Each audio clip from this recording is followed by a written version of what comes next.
Hello everyone. तो अभी तक हमारे सारे मेजर चैप्टर्स खत्म हो गए हैं एंडोक्राइनोलॉजी के।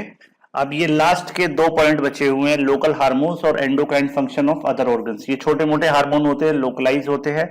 तो इसके 2 चैप्टर्स हैं हमारे लास्ट में। एक है endocrine functions of other organs, इसमें छोटी मोटी ग्लैंड्स आ जाएंगी सारी, और एक है लोकल हार्मोन जिसमें टिश्यू लेवल के हार्मोन और ब्लड के हार्मोन्स पता चल जाएंगे हमको, जो ब्लड में रिलीज होते हैं। ठीक है, चलिए तो अब इसको शुरू करते हैं, endocrine function of other organs. हम तेजी से अपने टारगेट की तरफ बढ़ रहे हैं। हमने 1 वीक का प्लान बनाया था और आज आप देख सकते हैं 1 वीक से पहले ही ये वीडियो पूरी सीरीज खत्म हो चुकी है।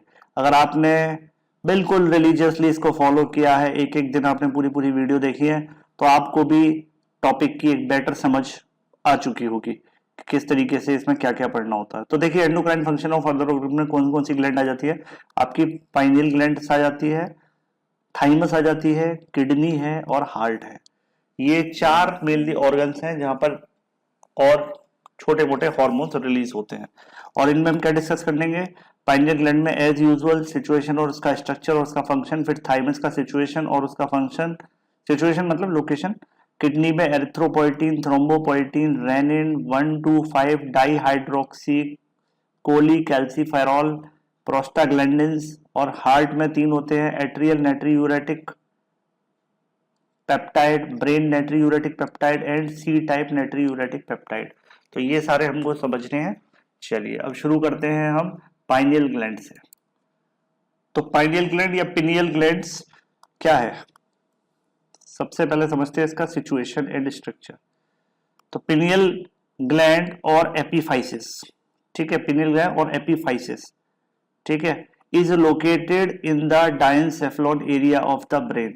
तो ब्रेन में एक एरिया होता है डायनसेफल, डायनसेफलॉन में ये स्पेशली ग्लैंड होती है अबव द हाइपोथैलेमस, ठीक है। तो हाइपोथैलेमस के ऊपर। तो मैं इसको कैसे याद कर सकता हूं, एपी माने अपॉन यानी ऊपर की तरफ, फाइसिस माने हाइपोथैलेमस। और हाइपोफाइसिस हम किसको बोलते थे, पिट्यूटरी को, यानी फाइसिस माने हाइपोथैलेमस और उसके नीचे हाइपो, हाइपो मींस उससे नीचे, ठीक है। तो हाइपोफाइसिस पे ये, और हाइपोफाइसिस किसका नाम था, पिट्यूटरी का। तो एपिफाइसिस किसका नाम है, पिनियल ग्लैंड का। It is small cone shaped structure with length of about 10 millimetre. कितनी लेंथ होगी, 10 mm इसकी लेंथ होगी। Pineal gland has 2 type of cell, इसके अंदर 2 तरीके के सेल होते हैं, large epithelial cells called parenchymal cells and neuroglial cells. In adult the pineal gland is calcified but in epithelial cell exist and secrete the hormonal substance। तो यहाँ पर क्या होता है, एडल्ट के केस में ये ग्लैंड लेटर एज में जाके क्या हो जाती है, कैल्सिफाइड हो जाते हैं, यहाँ पर कैल्शियम डिपॉजिट हो जाता है। बट एपिथेलियल सेल एग्जिस्ट करते हैं और वो क्या करते हैं, कंटिन्यूसली हार्मोन को रिलीज कराते रहते हैं। अच्छा, इससे हार्मोन कौन सा निकलता है, इसका फंक्शन क्या है, समझते हैं। पिनियल ग्लैंड है 2 फंक्शन, देखिए 2 ही सेल होते हैं और 2 ही फंक्शन होते हैं। It control the sexual activity in animals bye regulating second seasonal fertility. अब ये इसका जो फंक्शन है ये किसमें, एनिमल्स में बात कर रहे हैं, हमारे अंदर सीजनल नहीं है ना। ह्यूमन बीइंग तो कभी भी फर्टाइल है, एक सर्टेन एज के बाद हमेशा फर्टाइल है। फीमेल भी फर्टाइल है, मेल तो हमेशा ही फर्टाइल बोला जाता है, ठीक है। However the pineal gland play little role in regulating the sexual function in human being. Human being में इसका कोई मेन फंक्शन देखने को नहीं मिलता।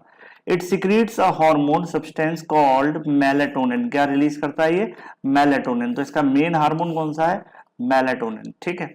अब समझते हैं कि मेलाटोनिन के बारे में। तो मेलाटोनिन का सोर्स ऑफ सिक्रीशन क्या है बेटा, melatonin secreted by parenchymal cells of pineal gland. तो कौन से सेल्स है, लार्ज एपिथेलियम सेल को ही हमने क्या बोला था, पेरेन्काइमल सेल बोला था अभी यहाँ पर। और न्यूरोग्लिया सेल क्या करते हैं, उसको सपोर्ट करेंगे, ठीक है।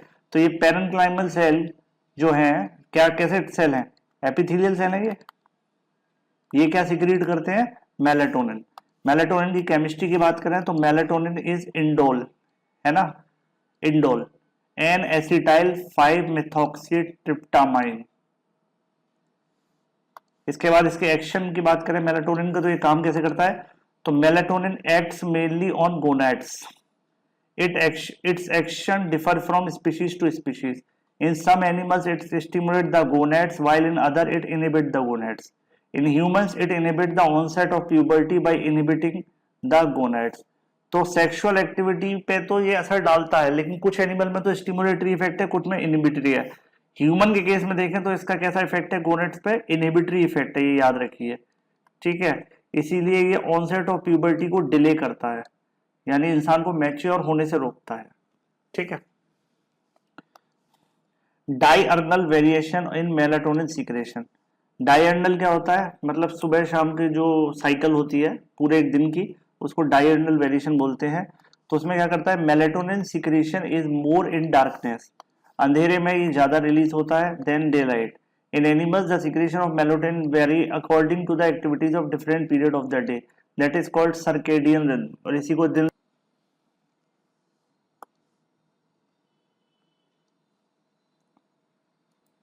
ठीक है, कौन है, circadian rhythm. Hypothalamus is responsible for the circadian fluctuation in melatonin secretion, और दिन और रात के हिसाब से इसका सीक्रेशन चेंज होता रहता है। ह्यूमंस में इसका ऐसा सच कोई खास रोल नहीं दिखता, बस हमको ये कह सकते हैं हमारे को नींद जो आती है वो इसी के वजह से आती है, ठीक है, इसका लेवल जब बढ़ जाता है हमारे अंदर। थाइमस, थाइमस की सिचुएशन क्या है भाई, thymus is situated in front of trachea below the thyroid gland, thyroid gland के जस्ट नीचे होता है ये। Thymus is small in newborn infant and gradually enlarge till puberty then again decrease in size. तो बच्चों के अंदर ये छोटा होता है, फिर बच्चों की जैसे जैसे प्यूबर्टी के तक जाते हैं फिर बड़ा होता है, और फिर दोबारा से इसका साइज डिक्रीज होने लगता है। फंक्शन की हम बात करें तो थाइमस के तो बहुत सारे और बहुत इंपॉर्टेंट फंक्शन है इसके, इनको समझना जरूरी है क्योंकि ये कहाँ काम आते हैं हमारे इम्यूनिटी में। Thymus has lymphoid function, endocrine function. It play important role in development of immunity in the body. Thymus has two functions. Processing of T lymphocyte. Formation कहाँ होती है T lymphocyte की? Formation चाहे B lymphocyte हो या T lymphocyte, सबका क्या होगा, बोन मैरो में। लेकिन B lymphocyte की प्रोसेसिंग कहाँ होती है, बोन मैरो में, जबकि इनकी प्रोसेसिंग कहाँ होती है, थाइमस में। इसीलिए इनका नाम क्या है, T lymphocyte। और इसका एंडोक्राइन फंक्शन क्या है, यहाँ से कुछ थाइमोसिन नाम का एक हार्मोन भी निकलता है, ठीक है। प्रोसेसिंग ऑफ टी लिम्फोसाइट समझते हैं क्या है। Thymus play essential role in the development of immunity by processing T lymphocyte. कंसेंट चैप्टर में इसको समझेंगे कैसे होता है, इसको छोड़ देते हैं। The lymphocyte which are produce in bone marrow are processed in thymus into T lymphocyte, ठीक है। जो लिम्फोसाइट कहाँ बनते हैं, बोन मैरो में, वो प्रोसेस कहाँ होते हैं, T lymphocyte. It occurs during the period between 3 months before the birth and 3 months after the birth. So the removal of thymus 3 months after the birth will not affect the cell mediated immunity। ये कब तक ये function रहता है, 3 महीने पैदा होने से पहले और 3 महीने पैदा होने के बाद। और एक बार ये हो गया तो फिर इसके बाद जितने भी सेल वगैरह हैं ये बना चुका होता है टी लिम्फोसाइट, और वो जाकर सेकेंडरी लिम्फोइड ऑर्गन में स्टोर हो जाते हैं। तो ये सेल मीडिएटेड इम्यूनिटी पर उसके बाद कोई इफेक्ट नहीं पड़ने वाला। अब इसका एंडोक्राइन फंक्शन देख लेते हैं। एंडोक्राइन फंक्शन क्या है इसका, थाइमस का, थाइमोसिन और थाइमिन नाम के 2 हार्मोन रिलीज करता है ये। थाइमोसिन क्या करता है, thymosin is a peptide, it accelerate lymphopoiesis, है ना, लिम्फोइड टिश्यू के फॉर्मेशन, लिम्फोपोइसिस, लिम्फ फॉर्मेशन का में ये हेल्प करता है, and proliferation of T lymphocyte. जबकि थाइमिन क्या करता है, थाइमिन को एक और नाम है thymopoietin, it suppress the neuromuscular activity by inhibiting acetylcholine release. Hyperactivity of thymus cause myasthenia gravis. कौन सा डिसीज करा देता है ये, मायस्थीनिया ग्रेविस। वैसे ये एक ऑटो इम्यून डिसीज है, लेकिन ये काम कैसे करता है हम बाद में समझेंगे। ये इनहिबिट करा देता है एसिटाइल कोलिन के रिलीज को, और आपको पता है न्यूरोमस्कुलर जंक्शन पर एक इंपल्स को दूसरी जगह पहुंचाने में कौन काम करता है, एसिटाइल कोलिन। तो ये थाइमोपोइटिन का इस पर कैसा इफेक्ट है, इनहिबिटरी, क्योंकि उसको सप्रेस कर देता है। क्लियर। तो हमारी ये थाइमस हो गया, पिनियल बॉडी हो गया। अब तीसरी ग्लैंड हमारी कौन सी थी, हमारी तीसरी थी kidney. Kidney secretes 5 hormonal substance, कभी सुना भी नहीं होगा आपने। किडनी तो हम ये सोचते हैं यूरिन फॉर्मेशन, देखिए यहाँ से कितने सारे हार्मोन निकल रहे हैं। एरिथ्रोपोइटिन, थ्रोम्बोपोइटिन, रेनिन, रेनिन का आपने जरूर नाम सुना होगा, और एरिथ्रोपोइटिन का बाकी किसी का नाम नहीं सुना होगा। 1,2,5 डाईहाइड्रोक्सी कोलीकैल्सिफेरॉल और कैल्सिट्रायोल भी बोलते हैं इसको। और लास्ट है प्रोस्टाग्लैंडिन्स, लास्ट है अपना प्रोस्टाग्लैंडिन्स, ठीक है। चलिए अब एक एक करके इनको समझते हैं। चलिए, recently it is discovered that kidney secrete small quantity of C type natriuretic peptide. ये कहाँ से, ये वैसे तो हार्ट से निकलता है, सी बिलोल मतलब हार्ट से निकलता है, ये अभी हार्ट में हम इसको पढ़ेंगे, लेकिन किडनी से भी निकलता है, ये भी रिसेंटली डिस्कवरी हुई है। ठीक है, अब समझते हैं एरिथ्रोपोइटिन। एरिथ्रोपोइटिन की सोर्स क्या है? Endothelial cells of peritubular capillaries in the kidney. Endothelial cells जो होते हैं peritubular capillary around the capillaries जो सेल्स होते हैं, वहां से एरिथ्रोपोइटिन रिलीज होता है।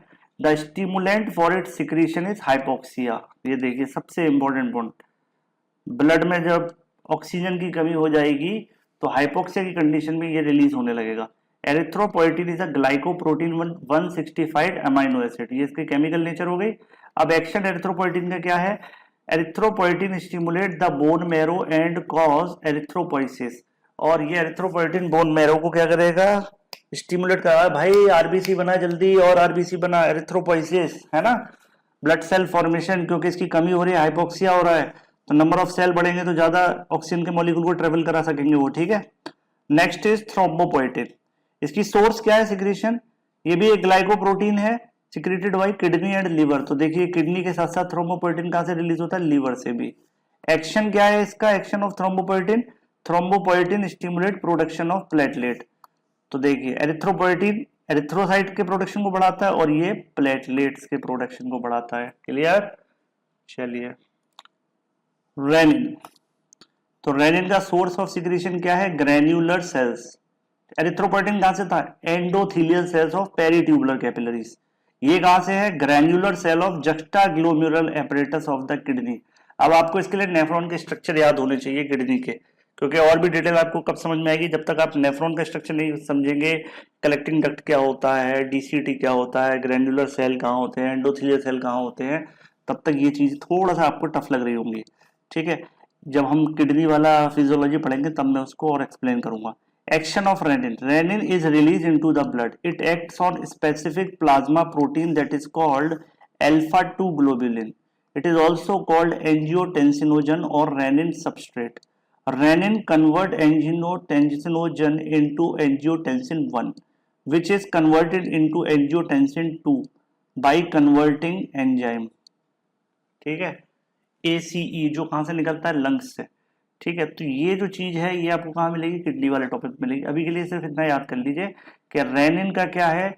रेनिन जो है कन्वर्ट कराता है, एक प्रोटीन होती है एंजियोटेंसिनोजन, इनएक्टिव फॉर्म है, इसको एक्टिव फॉर्म में कन्वर्ट कराता है एंजियोटेंसिन 1 में, फिर फर्दर वो किस में कन्वर्ट होती है? एंजियोटेंसिन 2 में। किससे? एक और एंजाइम कहाँ से रिलीज होता है? लंग्स से। ठीक है, तो इसका फंक्शन मेनली क्या है कि एक फैक्टर से दूसरे फैक्टर को एक्टिवेट कराना। नेक्स्ट है अपना 1,2,5 डाईहाइड्रोक्सी कोलीकैल्सीफेरॉल और कैल्सीट्रायोल। इसी का दूसरा नाम क्या है? कैल्सीट्रायोल भी बोल देते हैं इसको। फॉर्मेशन कैसे होता है? फॉर्मेशन होता है the 1,2,5 dihydroxy cholecalciferol is otherwise known as calcitriol और एक्टिवेटेड विटामिन डी। तो विटामिन डी का ही ये नाम है, लेकिन कैसी विटामिन डी? एक्टिवेटेड, क्योंकि अदरवाइज वो कैसी होगी? वो इनएक्टिव फॉर्म में होगी। It is formed from the cholecalciferol which is present in the skin and intestine. Cholecalciferol और vitamin D3 from the skin और intestine is converted into 2,5 hydroxy cholecalciferol in liver. तो ये होता कहाँ है एक्चुअल में? किस फॉर्म में होता है? कोलीकैल्सीफेरॉल जो है वो किस फॉर्म में होता है? वो इनएक्टिव फॉर्म में होता है, फॉर्म फ्रॉम द कोलीकैल्सीफेरॉल, जो कि कैसी फॉर्म है? Inactive form of vitamin D, skin और इंटेस्टाइन में। और यहाँ पर ये कोलीकैल्सीफेरॉल या विटामिन D3 जो होता है, D3 है ना, इनएक्टिव फॉर्म कैसी है? D3। तो ये जो D3 है, हटा देता हूँ इसको, पेन लग गया यहाँ पे। D3 जो है फ्रॉम स्किन एंड इंटेस्टाइन, ये याद रखिए। This is in turn activated into 1,2,5 dihydroxycholecalciferol by parathormone in kidney.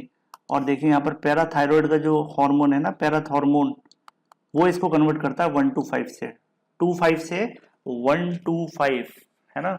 इसमें कौन कन्वर्ट करता है इसको? पैराथार्मोन। तो विटामिन डी के एक्टिवेशन की जो प्रोसेस है या कैल्सीट्रायोल है ना, उसी को हमने इसमें समझा है। अब देखते हैं क्या होगा। एक्शन क्या रहता है इसका? Action of 1,2,5 dihydroxy cholecalciferol. तो ये जो एक्टिवेटेड विटामिन डी है play important role in maintenance of blood calcium level, blood calcium level को मेंटेन कराता है। It act on the intestinal epithelium and enhance absorption of calcium from the intestine. और इसी vitamin D की help से क्या absorb होता है इंटेस्टाइन में से कैल्शियम, और वो कहा जाता है ब्लड में। ठीक है, डिटेल्स इसके कंसर्न चैप्टर में, पैराथॉर्मोन वाले चैप्टर में हमको समझ में आएगी, वहां डिटेल में पढ़ेंगे। ठीक है, पैराथॉर्मोन हार्मोन में हमने पढ़ा हुआ है, वैसे भी अगर नहीं पढ़ा, अगर आप उस वीडियो को डायरेक्ट देखेंगे तो वहां पर इसका आंसर आपको मिल जाएगा। मैं इसलिए नहीं बता रहा क्योंकि ये सब चीजें हम पिछले वीडियोस में पढ़ चुके हैं। ठीक है, प्रोस्टाग्लैंडिन्स, प्रोस्टाग्लैंडिन्स की बात अगर मैं करूं तो इसकी सोर्स ऑफ सिक्रेशन क्या रहेगी? तो prostaglandins secreted from kidney as PGA2 and PGE2। These hormones are secreted by juxtaglomerular cell and type 1 interstitial cell present in the medulla of kidney। यहां से ये सिक्रेट होता है प्रोस्टाग्लैंडिन। ठीक है, एक्शन क्या है प्रोस्टाग्लैंडिन का? Prostaglandin decrease the blood pressure by systemic vasodilation, diuresis and natriuresis. ये ओवरऑल इफेक्ट क्या है? वेसल्स को डायलेट कराता है, डायूरेसिस कराता है, वाटर लॉस कराता है, और नेट्रियूरेसिस सोडियम का लॉस कराता है, वाटर के साथ सोडियम दोनों का। तो इससे क्या होगा? ब्लड प्रेशर डिक्रीज होगा क्योंकि ब्लड का वॉल्यूम धीरे धीरे इसमें कम हो जाएगा। ठीक है, तो ये हो गए हमारे किडनी के हार्मोन। अब बात करते हैं हम हार्ट की।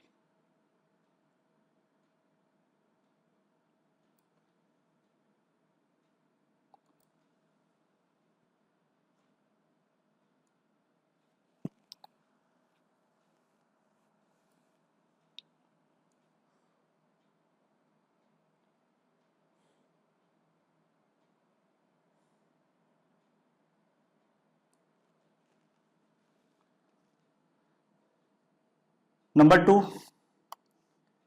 Inhibiting sodium resorption from the DCT and collecting duct. एक तो इसको बढ़ा देगा, ऊपर से किसको इनहिबिट कर देगा? सोडियम के रिअब्जॉर्प्शन को नहीं होने देगा DCT से और कलेक्टिंग डक्ट से। Increasing the secretion of sodium into the renal tubule. इसकी वजह से जब ये इनका रिअब्जॉर्प्शन नहीं होगा तो इसका ज्यादा से ज्यादा लॉस होगा सोडियम का। तो ये तरीका है। एक होता है escape phenomena. Thus, the ANP is responsible for escape phenomena and prevention of edema in the primary hyperaldosteronism in spite of increased ECF volume।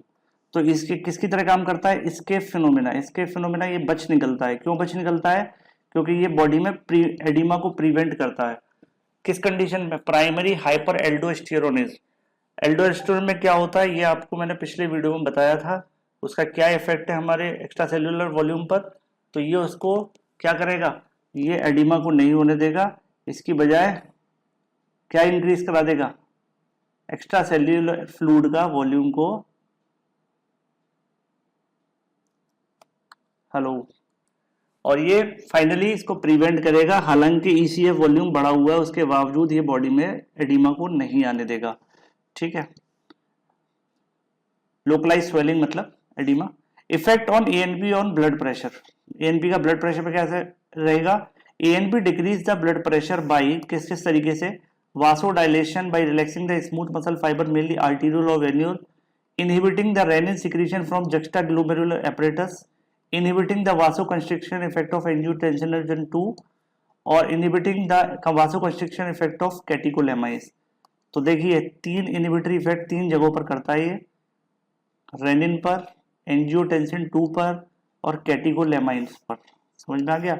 इनको इनहिबिट कराएगा तो अपने आप ही ब्लड का प्रेशर घट जाएगा। Clear? Decrease the blood pressure. अब देखते हैं आगे।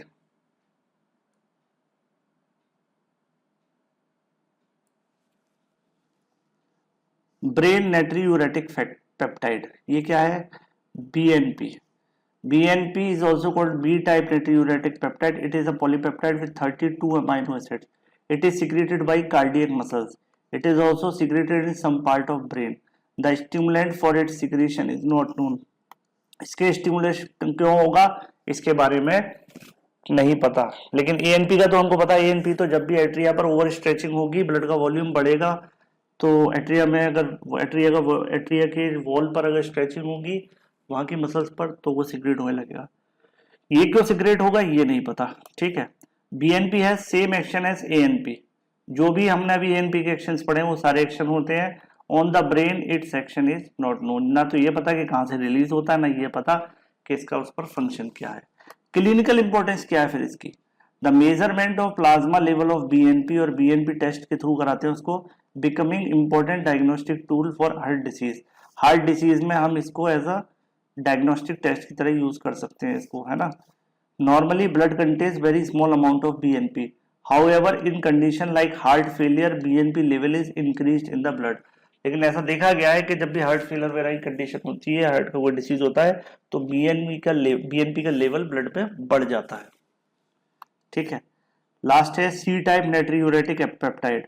सी टाइप नाइट्रियूरेटिक पेप्टाइड या CNP is a newly discovered peptide hormone. It has 22 amino acid peptides. Initially it was identified in brain. Initially कहाँ मिला था ये हमको? ब्रेन में। कहाँ मिला था? ब्रेन में। Now it is known to be secreted by several tissue which include myocardium, endothelium of blood vessel, GIT and kidney. देखिए कितनी जगह से होने लगा। The function of this hormone are not fully studied. It is believed that it has similar action of ANP। और ऐसा माना जाता है कि इसके भी इफेक्ट जो है कैसे होते हैं? ANP। तो इसी के साथ हमारी ये वीडियो खत्म होती है और ये चैप्टर हमारा खत्म होता है, जिसमें हमने डिस्कस कर लिया है आपके पेनियल ग्लैंड, थाइमस, किडनी और हार्ट, जो भी हमारे छोटे मोटे हार्मोन और ऑर्गन्स बचे हुए थे, एंडोक्राइन फंक्शन जो करते हैं, तो वो सारे हमने कवर कर लिए हैं। अगर वीडियो पसंद आई हो तो लाइक करें, शेयर करें, सब्सक्राइब करें और ऐसे ही आप मेरे साथ पढ़ते रहिए। तो मैं आपकी फिजियोलॉजी की एक कंप्लीट बुक जरूर कंप्लीट करा दूंगा विद इन 1 मंथ और 2 मंथ के अंदर। एक सिस्टम एक वीक में हो रहा है तो आप मान लीजिए 12 सिस्टम हमारी बॉडी में पढ़ने के हिसाब से 11 होते हैं, वैसे मैं 12 मानता हूँ उनको। जनरल फिजियोलॉजी भी एक टॉपिक रहता है, तो मतलब ये मान लीजिए अगर हम रेगुलरली ऐसे ही पढ़ते रहे तो 3 मंथ्स में कंप्लीट बुक हमारी एक खत्म हो जाएगी। हमको एक ओवरऑल सब्जेक्ट का आइडिया लग जाएगा। उसके बाद में आपको फिर मैं रियल टाइम लेक्चर्स पढ़ाऊंगा, जिससे कि हम एक लेवल पे आ जाएं, जो मैं आपको समझाना चाहूँ वो आपके समझ में एक बार में आ जाए। ठीक है, चलिए।